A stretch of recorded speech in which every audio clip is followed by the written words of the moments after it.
Kathi manje ibhasi laphuza ngakuhambe njani Obert? Ngele lapha vele besihamba simiswa. Yeah. Malume yazi ngifuna ungincede nje wasemfikile khona apha. Ungincede phela malume lami ngifuna sengikhulile. Ngifuna ngithole umfazi uthatha nje wasitwa induke enhle iganyile lezi njengoba lami sengifike eBotswana lapha lami ngithole nami uthola umfazi womuhle ngizothi amathwana amahle. Uthola umfazi womuhle lapha yebagcwalisele ekhaya. Kuthi ukuthi nxa ngifika abantu bethi kuyele siphalaphala ngithi bafana. Ufuna umfazi mbe ufuna umuntu okuyagcwalisela abantu. Hayi ufuna unkosikazi malume, ufuna unkosikazi malume. Onjani? Uyabona mina umuntu engifuna malume, anti abatshontsha abantu la. Hayi batshontsha. Engifuna mina ngifuna umfazi omuhle. Angifuni umfazi abagqoka ukuthi mfamfa nakubambe ukhanya zonke izinto nganye number plate yemoto. Angifuni umfazi lona uthi nxa ngingekho so endlini fonke ukubhalisa abantu endlini begcwele ngani uphakathi kwe-Honda Fit kokulawula. Angifuni umfazi onjalo. Angifuni umfazi othi nxa sihamba sonke sihambe emiswa wathi ngani umchova. Hayi angifuni umfazi onjalo.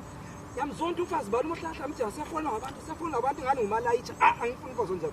Okunye malima angifuni umfazi oqatha kakhulu. Ngiyagula udokotela wathi into ezilamafutha ngime mbijana. Kanti ufuna umfazi onjani?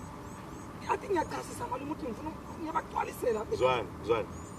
So ubuye ekhaya ubuya uze ukhuluma idoti yakho leyo ikho ngeyo la.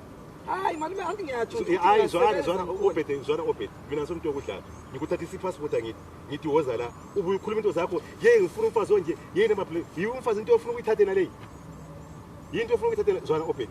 Nxa uyilesikhathi sakho sokudlala ngicela ubuyele ekhaya. Yimi ngikuthathisa ipassport ngakwenza konke. Ngicela ubuyele ekhaya. Thatha izwako lezi. Akubaba ngikhuluma into zakho zingazwakala. Phuma. Hamba uzabuyisa ukhulile userious usufuna ukuthatha lokho into zakho lezo zikhulumayo ngene